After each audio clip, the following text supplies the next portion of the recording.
తాకట్లో ఉన్న మీ బంగారాన్ని విడిపించి ఆ రోజు ఆన్లైన్ రేటుకి కొంటాం. Sharma gold company. నమస్కారం, వెల్కమ్ టు సుమన్ టీవీ. నేను గీతాంజలి. అక్షయ తృతీయ ఏప్రిల్ 30వ తారీఖున ఆ రోజు ప్రత్యేకత తెలుసుకుందాం. ఇంకా విశేషంగా మనందరికీ తెలిసింది ఏంటంటే ఆ రోజు బంగారం కొనుక్కోవాలి, లేకపోతే ఆ రోజు ఇలా పలానా దైవ దర్శనం చేసుకోవాలి అని చెప్తూ ఉంటారు. అంతకన్నా మించి సింహాచల క్షేత్రంలో ఎంతో వైభవంగా ఆ రోజు పూజాది కార్యక్రమాలు జరుగుతాయండి. ఎంతమంది భక్తులు దర్శించుకుంటారో కదా. కానీ అక్షయ తృతీయకు సింహాచలం స్వామి వారికి అసలు సంబంధం ఏంటి, ఆ రోజున ఎందుకు ఆ స్వామి నిజరూప దర్శనం ఇస్తారు, ఈ వివరాలు తెలుసుకుందాం. వివరించేందుకు ప్రస్తుతం మనతో పాటు ఉన్నారు ప్రముఖ నృసింహ ఉపాసకులు డాక్టర్ కృష్ణ చైతన్య స్వామి గురువు గారు. వారితో మాట్లాడదాం. గురుగారు నమస్కారం అండి. నమస్కారం అమ్మా. అక్షయ తృతీయ చాలా ప్రత్యేకం. అయితే ఇందాక అన్నట్టుగా సింహాచలం స్వామివారి నిజరూప దర్శనం ఆ రోజు లభిస్తుంది. కానీ మామూలు రోజుల్లో అయితే అసలు ఆయన రూపం ఎలా ఉంటుందో తెలియదు, పూర్తిగా చందనంతో ఇలా కప్పబడి ఉంటారు. కానీ ఏమిటండి ఆ రోజున ఎందుకు నిజరూప దర్శనం ఉంటుంది, అసలు ఆ ప్రాంత విశిష్టత ఏంటి? సింహాచలం సింహాచలం అనేటువంటిది అత్యద్భుతమైనటువంటి వరాహ నృసింహ స్వామివారి క్షేత్రం అమ్మా. అంటే మనం సాధారణంగా హిరణ్యాక్షుడు హిరణ్యకశిపుడు అంటే జయ విజయులు అక్కడ రాక్షస రాజులుగా అవతరించి ఈ భూమిలో ఉండేటువంటి అందరిని కూడా హింస పెడుతుంటే స్వామివారు హిరణ్యాక్షుడిని సంహారం చేయడానికి వరాహ స్వామివారు గాను, హిరణ్యకశిపుడి సంహారం చేయడానికి నృసింహావతారంగాను వచ్చారు. వారిద్దరు అన్నదమ్ములు. ఆ యొక్క రెండు రూపాలని కూడా ఏకకాలంలో దర్శనం చేసుకోవాలి అనేటువంటి ప్రహ్లాదుడి కోరిక పైన సింహాచలంలో స్వామివారి వరాహ నృసింహ స్వామివారికి అక్కడ వెలిశారమ్మ. రెండు విభిన్న రూపాలు కలిసి ఉంటది సింహాచల క్షేత్రంలో.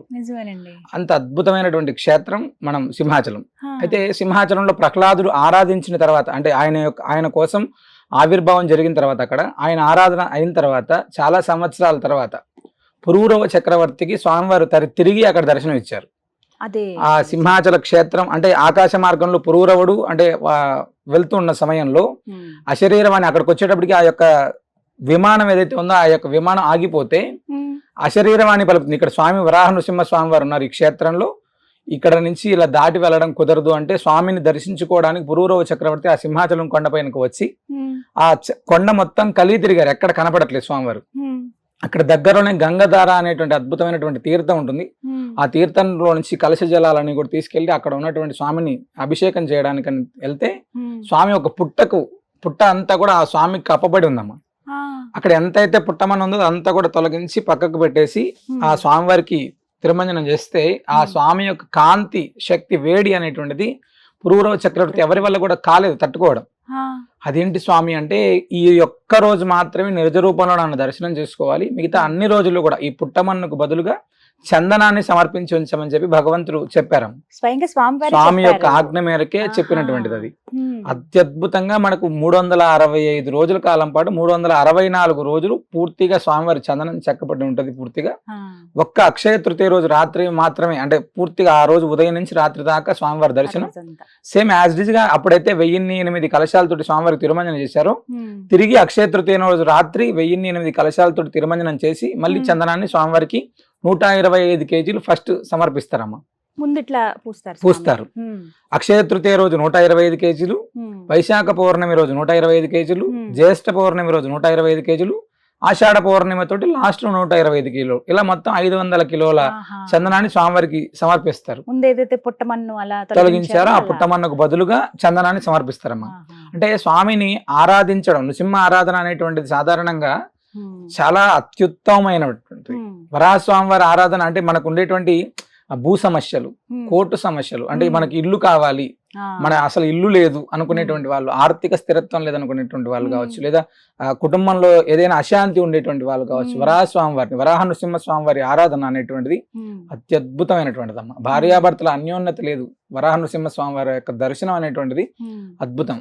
మన ఇంట్లో డబ్బులు లేవు, అసలు డబ్బులు ఉండట్లేదు, మనం ఎంత కష్టపడ్డా స్థిరత్వం అనేటువంటిది ఉండట్లేదు, ఖచ్చితంగా నృసింహస్వామి వారి యొక్క దర్శనం అనేటువంటిది అద్భుతమైనటువంటిది. ఒక్కరోజు నిజంగా అసలు ఎంతమంది పోటీ పడతారండి అంటే అక్షయమైనటువంటిది. అక్షయ తృతీయ అనగానే మనందరం చాలా మంది వెళ్ళి బంగారం కొనాలి లేదా ఇంకోటి కొనాలి, ఏదైనా ఇలాంటి ఆలోచన ఉంటుంది. చాలా వరకు భగవంతుడి యొక్క దయ వల్ల చాలా మారారు, కానీ తెలుసుకోవడం ఆ రోజు నృసింహస్వామి వారి యొక్క దర్శనం ఎంత గొప్పదయ్యా అంటే నిజంగా మన ఇంట్లో ఉండేటువంటి సకల దారిద్ర్యాలను హరించేటువంటి రోజు అక్షయ తృతీయ. అనంతమైనటువంటి భగవద్ అనుగ్రహాన్ని అందించేటువంటి రోజు అని అక్షయ తృతీయక పేరు. మన అక్షయ తృతీయ నాడు ఏం చేసినా కూడా అది అక్షయం అవుతుంది అని చెప్పి, అందుకే మనందరం పెద్దల కాలంలో అక్షయ తృతీయ రోజుకి చలివేంద్రాలు ఏర్పాటు చేయడం, ఆ రోజు అవునండి. అన్నదానాలు ఏర్పాటు చేయడం, గోవులకి ఆహారాన్ని, ఎందుకంటే ఎండాకాలం పూర్తిగా ఉంటుంది, ఉమ్. నీళ్లు దొరుకుతూ ఉండవు, అందుకని అక్షయ తృతీయ రోజు ప్రత్యేకంగా చలివేంద్రాలు ఏర్పాటు చేసి వచ్చేటువంటి వాళ్ళందరికీ కూడా దాహార్తిని సేవా తీర్చేటువంటిది కార్యక్రమాలు చేస్తే మంచిది ఆ రోజు. చాలా అత్యుత్తమమైనటువంటిదమ్మా. ఉమ్. మనందరం అవి చేయడం ద్వారా ఇంకా విశేషమైనటువంటి ఫలితాలను కూడా మనం పొందవచ్చు అమ్మా. అయితే ఈ చందనం ఏదైతే స్వామివారికి పూస్తారోనండి, ఆ రంగరించేది ఎప్పటి నుంచి అరగదీయడం ప్రారంభిస్తారు? వీటికి కూడా ఏమైనా తిథులు ఇవి ఉంటాయా? ఖచ్చితంగా, అంటే ఏకాదశి రోజు ప్రారంభం అవుతుంది, అక్షయ తృతీయ ముందు రోజుకి పూర్తి అవుతుందమ్మా. ఉమ్. ఈ స్వామివారికి ఈ యొక్క దీన్ని సమర్పించేది ఆహా. ఒక వారం 10 రోజుల నుంచి ముందుగా తయారు చేసి తీస్తా అక్కడ ఉన్నటువంటి సిబ్బంది అరగదీస్తారు 125 కిలోల కొన్ని చందనాన్ని. వీడియోస్ కూడా నేను చూశాను. అవునమ్మా. చాలా ఇంత పెద్ద చాలా దుంగల్లో పెద్ద పెద్ద తీసుకొస్తారు అవును. కదండి, అవును, అవి అవును. తీసుకొచ్చి స్వామివారికి విశేషంగా అక్కడే అరగదీసినటువంటి చందనాన్ని సమర్పిస్తారు. మీరు 365 రోజులు ఆ చందనం అలానే ఉంటదమ్మా. ఆ యొక్క పరిమళం అనేటువంటిది ఆ, అంతే అసలు అద్భుతంగా అది ఉంటుంది. విశేషం అండి చాలా. చాలా. ఎందుకంటే మనందరం తర్వాత ప్రసాదంగా మన అందరికి అందిస్తారు కదా, సంవత్సరం తర్వాత కదా మళ్ళీ ఇచ్చే చందనాన్ని. ఉమ్. ఎక్కడ కూడా చందనం కొద్ది రోజుల తర్వాత పక్కకు పెడితే అది బూజు పట్టడం లేదా వాసన పాడవుతుంది. రావడం ఇలా జరుగుతుంటది. అక్కడ స్వామి చందనం అనేటువంటిది 365 రోజుల తర్వాత మన చేతికి వచ్చినప్పుడు కూడా అంతే పరిమళాన్ని అందజేస్తుంటారు. మేము ఆ రోజున అందిస్తారా అండి? ఆ రోజున ఆ ఇస్తారా? రోజు మరుసటి రోజు నుంచి, అంటే దర్శనానికి వచ్చినటువంటి వాళ్ళు తీసినప్పటి నుంచి మరుసటి రోజు నుంచి అందరికీ కూడా అందిస్తుంటారు అమ్మ. ఉహుం. మేము మధ్య కాలంలో దర్శనం చేసుకున్నాం సింహాచలాన్ని, ఆ. చందనం ప్రసాదం తీసుకున్నాం. ఉమ్. అది ఇంటికి వచ్చే వరకు కారులో కూడా అంతే గుబ్బాలింపు, హ. అంత అద్భుతంగా. అంటే భగవద్ అనుగ్రహం అనేటువంటిది భగవంతుడికి అంటి ఎలా పెట్టుకొని ఉంటుంది? ఉన్నటువంటి చందనం కదా, ఉమ్. అద్భుతమైనటువంటి ఫలితం అమ్మ అది. చాలా ఉమ్. విశేషం. అది దొరకడమే చాలా విశేషం అవునమ్మా. నిజంగా. మొత్తం మీద ఈ రోజున అంటే అక్షయ తృతీయ రోజున దర్శించుకోవడం అనేది మద్భాగ్యం.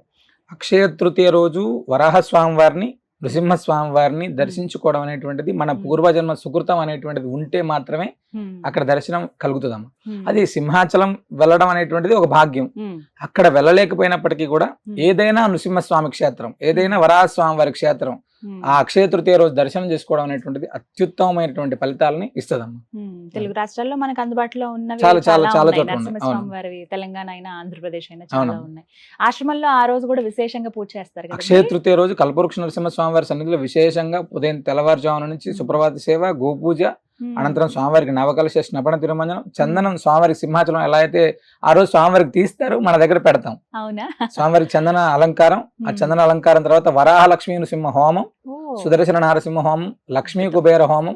ఇది అయిన తర్వాత ఆ రోజు వచ్చేటువంటి భక్తులందరికీ కూడా ఆ పెట్టినటువంటి చందనాన్ని అందరికీ కూడా ఉచితంగా ప్రసాదం అందించడం. ఇస్తారు. అదే విధంగా అక్షయ తృతీయ రోజు ఎవరైతే హోమంలో కూర్చున్నారో వాళ్ళందరికీ కూడా అక్కడ లక్ష్మీ అమ్మవారి విశేషంగా వెండి స్వామివారి యొక్క ప్రసాదంగా ఇవ్వడం, ఇవన్నీ కూడా మనం చేస్తున్నాము. ఉమ్. సత్సంతాన ప్రాప్తికి గరుడ ప్రసాదం, ఆ ఇవన్నీ రోజు. కూడా ఆ రోజు మనం ఇవ్వడం జరుగుతుందమ్మా. ఆ రోజు ఎవరైనా ముందు రోజు రావాలండి? అక్షయ తృతీయ రోజు వస్తే ఆ రోజు వచ్చినా సరిపోతుందా? సరిపోతుంది. ఆ రోజు ఉదయం రోజు ప్రాతకాలం వచ్చినా నుంచే ప్రారంభం అవుతుంది, ఉమ్. ఉదయం నుంచి రాత్రి దాకా కొనసాగుతూనే ఉంటుంది కాబట్టి ఎప్పుడైనా ఉదయం వచ్చి దర్శనం నమోదు చేసుకోవచ్చు. చేయించుకోవాలా? అక్కర్లేదమ్మా. డైరెక్ట్ గా వచ్చేయచ్చు. వచ్చేయచ్చు. హోమానికి కట్టాలి, హోమాల్లో ఉండాలి అనుకుంటే మాత్రమే నమోదు ముందుగా చేసుకుని చెప్పాలి. సరిపోతుంది, ఉమ్. లేకపోతే ఆ రోజు వరకు సరిపోతుంది.